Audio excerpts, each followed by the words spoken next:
It's about that time, it's time to walk around the compound. We're gonna see some stripes and peats, and hopefully we'll hear some squeaks. Okay. All right. Let's see.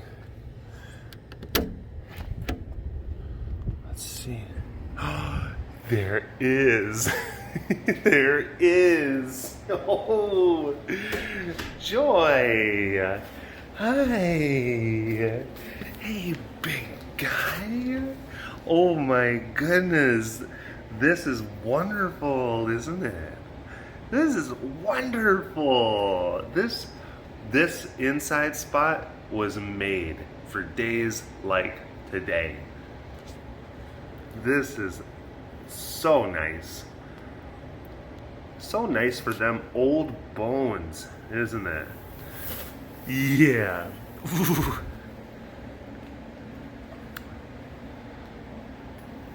Yep. You did your time, you paid your dues.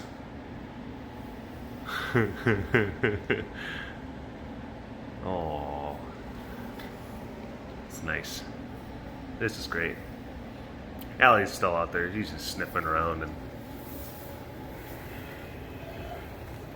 doing stuff. And you know, it's chilly out there. Is it so chilly? You know that the animals wouldn't be able to get along.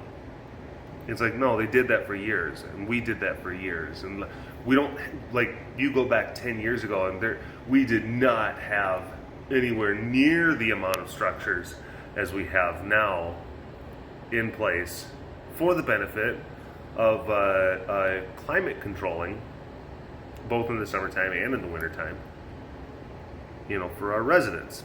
And it's like we had animals that were, you know, genetically weird, or the animals that were just kind of naturally sickly, or animals that were old back then too, just like we have now.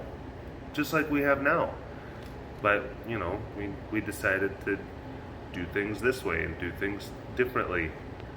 Some might call it spoiling, whatever. But it's like, yeah, Allie and Archie, yeah, they're old kitties, and today it's chilly. It's chilly, and it's wet, and it's windy. But they would be okay. They could live, they could exist.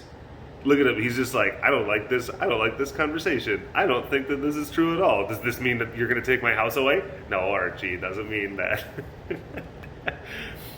But they would be able to, like Allie's outside right now, naked as a jaybird, sniffing the bushes.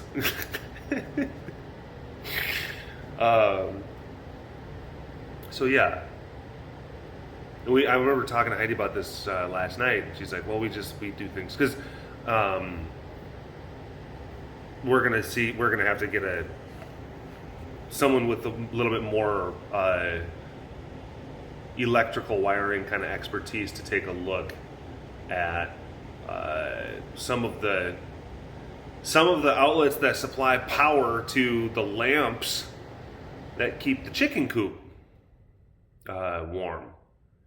And again, it's one of those kind of things where it's like, look, they got the coop, they got the things, they can keep you.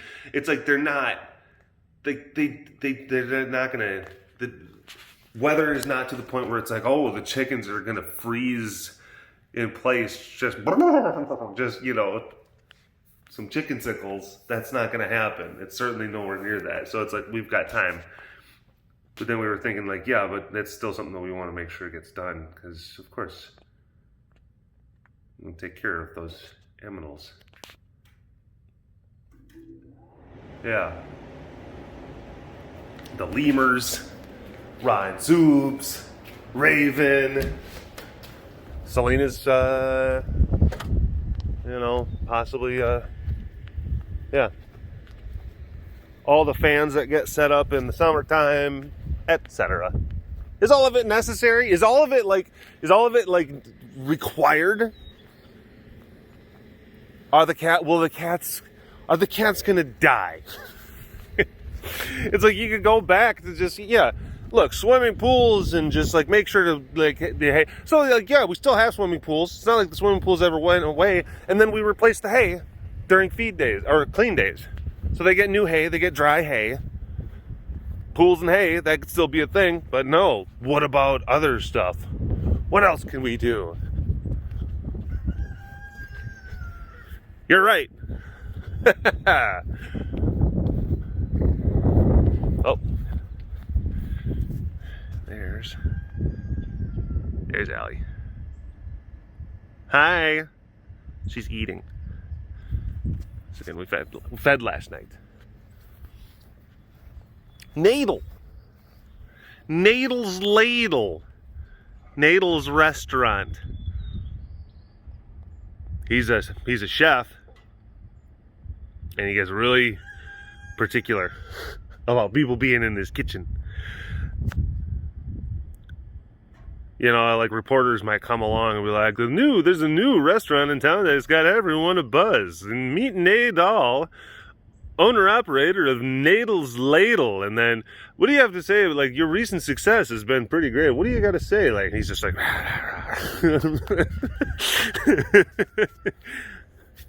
I guess it's one of those things that just makes this such a exclusive eatery. Oh. Hello, all you big cat lovers out there. It's me, Derek, again. Welcome to another super duper fantastic episode of the Walk Around the Compound webcast. Hi. Hello. Fall. Wait a minute. Did I do it like all zoomed in? I think I did. Oh no. Hello, all you big cat lovers out there. I'm going to do a less awkward one now. Hello, all you big cat... Am I actually... Yeah. Hello, all you big cat lovers out there. I got to be more on top of these things. Oh, my gosh. What is this? Am I webcasting like it's 2015? Huh? Am I going back to that amateur class? Amateur status? I was thinking about that. I was thinking about that the other day. The YouTube started doing the YouTubing, the tubing.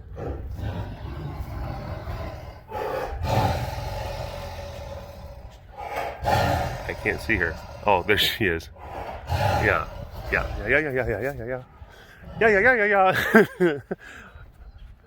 Lord. Yeah. I was thinking about that I've been tubing since 2014. It's 2020. Isn't that crazy? 6 years. 6 years of tubing. I've been just tubing for so long. It's pretty crazy. Get out there going tubing. I prefer kneeboarding myself. But did a lot of that tubing. Hi. Hello. Hi, Sugar Pie. Did a lot. Used to do a lot of. Yeah, did a lot of that old that there kneeboarding out in Wisconsin, out on the river. Because I was a river. There was a period of my life where I was a hardcore river rat. Hung out exclusively with friends with boats. for a good chunk of time. Oh man, good times. There's a lot of good times out on the river. Out on the river.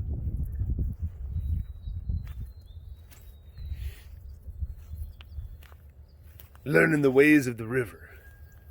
But I will say, it's like, going back home and visiting, and I like to be around, and it's like just the different things, the smells,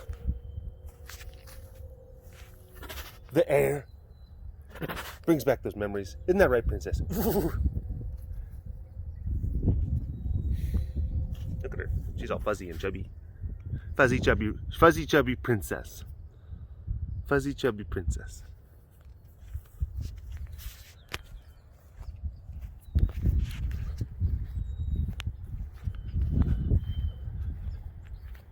Yeah, basically when you got a boat that can go kind of fast.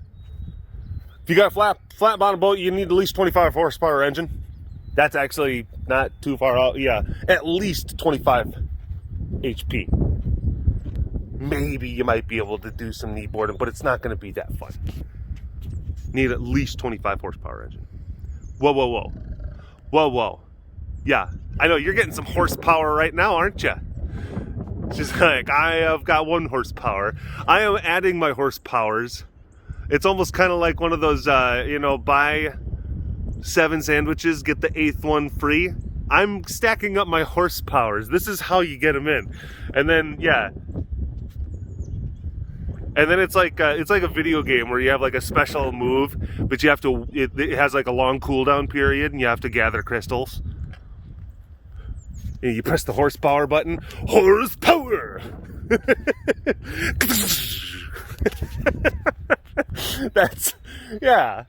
That's what's really happening.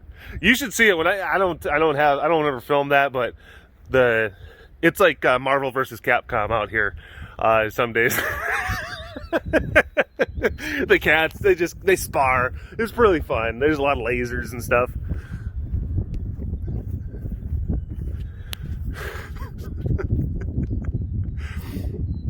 But yeah, you need a strong enough motor if you're gonna be doing like flat bottom. Because that's the other thing. It's like it was like flat bottom. Because some people might be sitting there thinking, oh yeah, you're going out there and like kind of like more of a speeder kind of boat. Like, oh no, like we're just again river rats. Stole just murky flat bottoms with a rope tied to the end. Yeah, and you get out there. And it's a lot of fun. Munchie, what do you think of Drew? What are your opinions of Drew? Tell me when I say the name Drew, what comes to mind? Okay, I'm gonna say a couple words, and just tell me the first thing that comes to your head. Drew. Drew. Yep. I mean, that's, pretty compelling. Pretty compelling, if you ask me.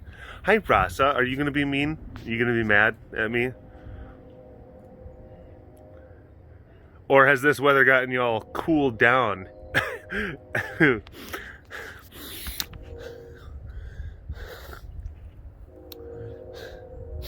Because it's cool.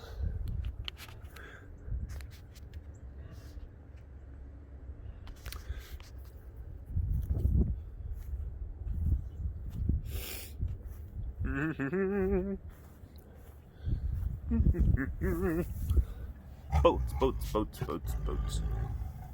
Oh, goodness. Oh, Sydney. Goodness gracious. Yeah. She's getting her horsepower. That's at least 13 horsepower right there. That's at least 13 horsepower. Yeah. Whoa. It's okay. I'm moving along. She's like, keep her moving, huh? Nothing to see here. Why don't you kick rocks?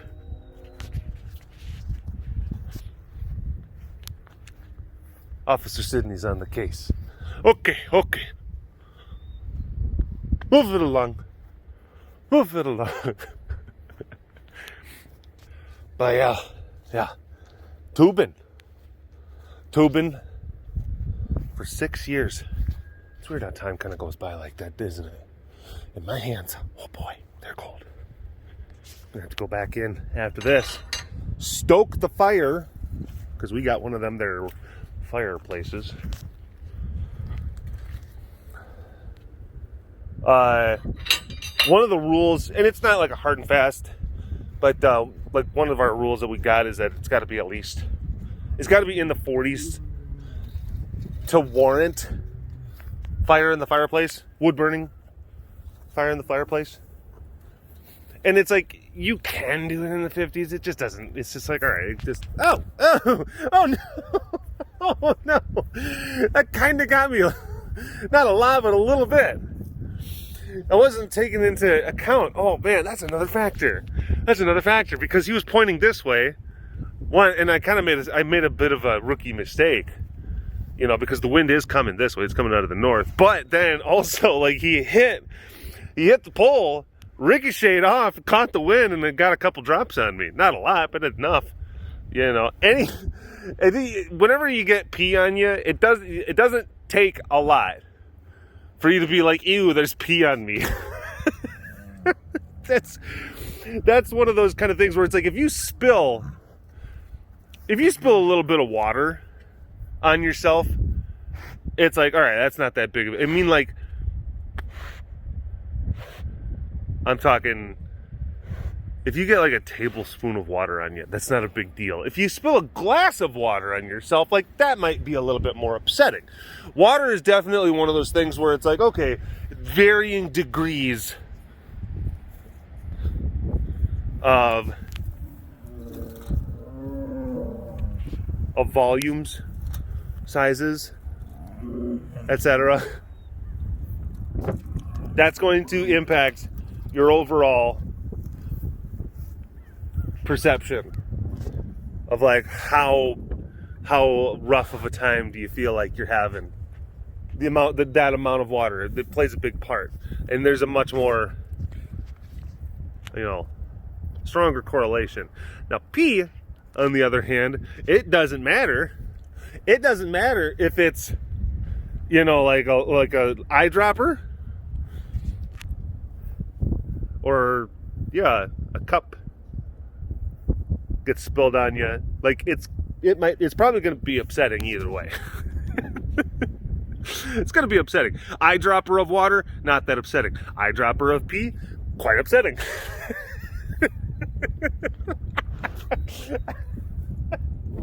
Yeah.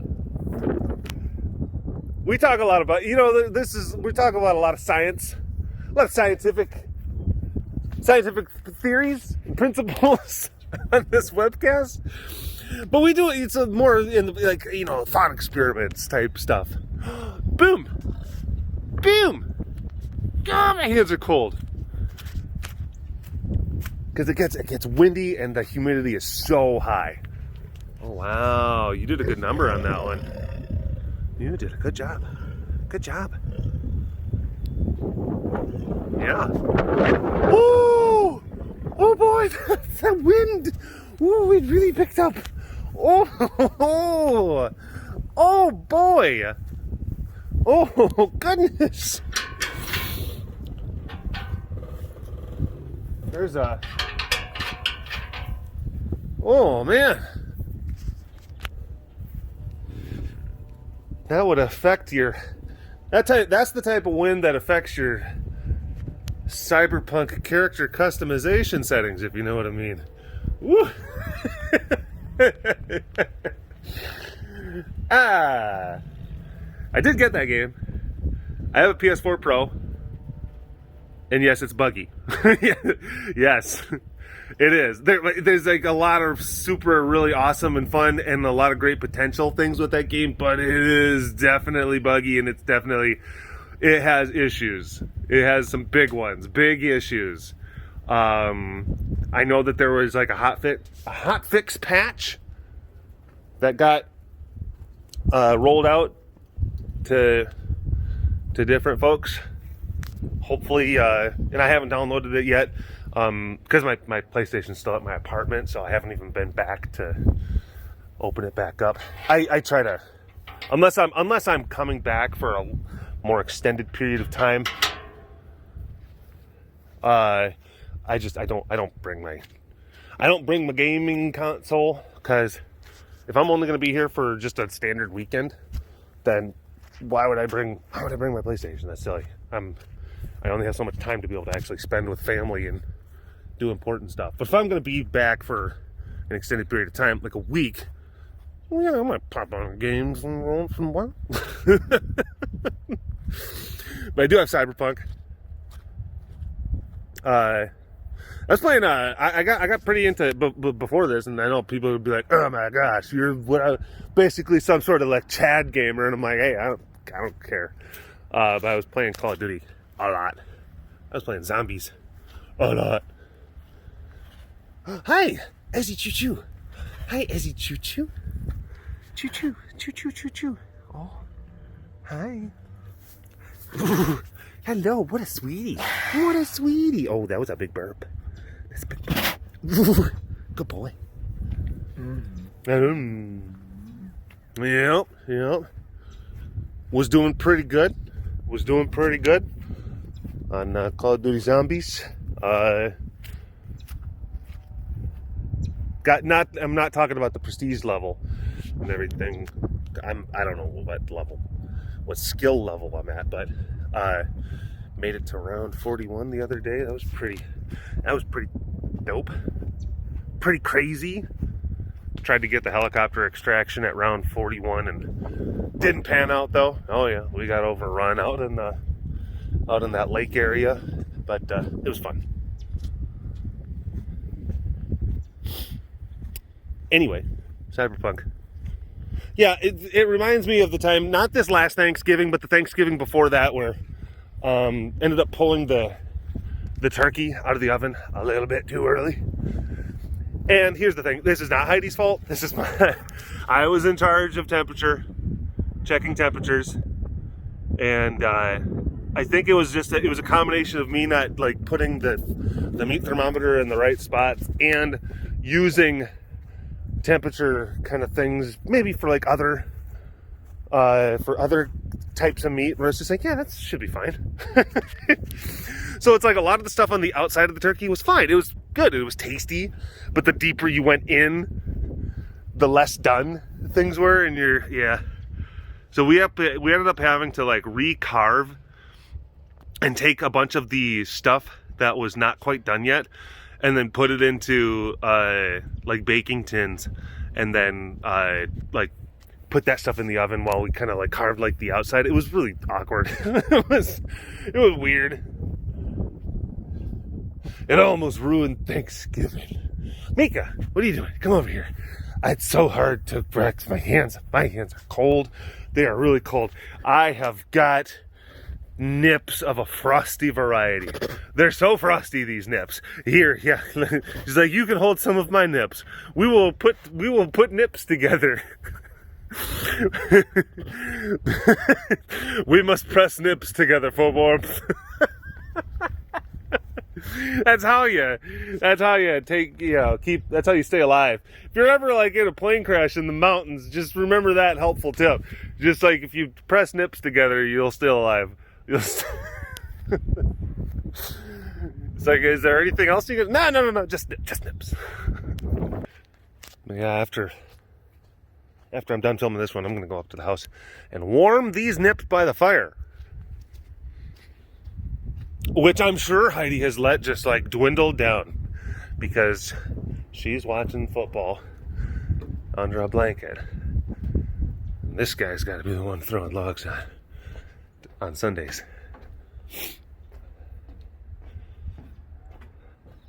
And I gotta say, fire's going pretty good. Didn't have any starter logs. She's like, well, maybe you gotta go and get started. I was like, I don't need starter logs. And she's like, I don't know, like you've done different, and I'm like, nah. Cause okay, there's been different times in the past where it's like I try to get like fires going, and the fire building skills, like left a little. And it's like not to sit there and say that I haven't, camped and stuff like that in the past. But there's been definitely times where it's like I wasn't tending to the fire properly, and then fires would go down when we didn't have starter logs. And then she's just like, oh, your fire's not doing so good. And I'm just like, oh, and I'm getting frustrated, running all over the place. That was years ago, okay?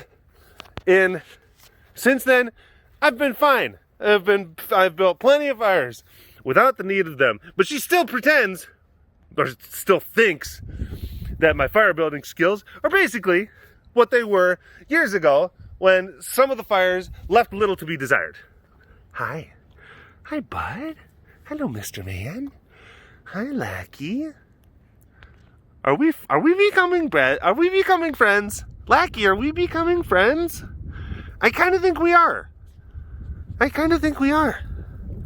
don't know. This is kind of cool. Hey, bud. What a good guy. What a good boy. Hi. Good boy. Good boy. Yeah. So yeah. Look, starter logs. It does. That is your fires are a lot more set them and forget them. You can just toss them on. You don't have to. There's a lot less skill that goes into keeping it maintained.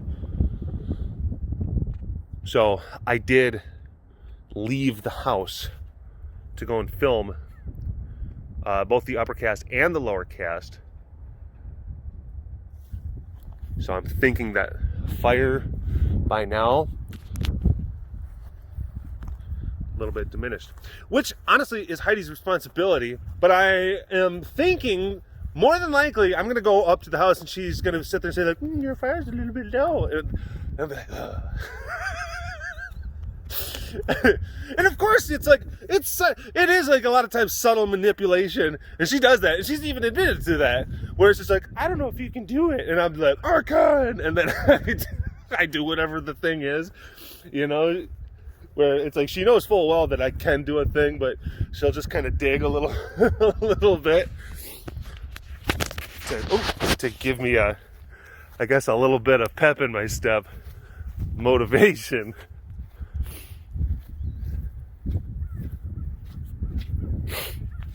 It's funny. Look at this handsome guy. Look at this handsome boy. Yeah. What a good boy. What a good boy. All right. I know. Oh, well, that was great. That you know what? That cast I just did. Yeah. Wow. I caught myself right away, but it's like sometimes casts just feel, they feel good. I guess both of the casts did good, but it felt like there was a lot of good stuff happening. Yeah, enjoyed it. Anyway, thanks for watching this episode of the Walk Around the Compound webcast. Am I zoomed out? Yes, I am. Hashtag Dwarvis Award in the comment section below. Like and subscribe for all of your big cat goodness. And if you want to learn more about the facility around me, you can always visit the website carerescuetexas.com for more information. And I'll see you folks next time. All right. Bye-bye. Walk around the compound, stay this way. Walk around the compound, walk around the compound, walk around the compound.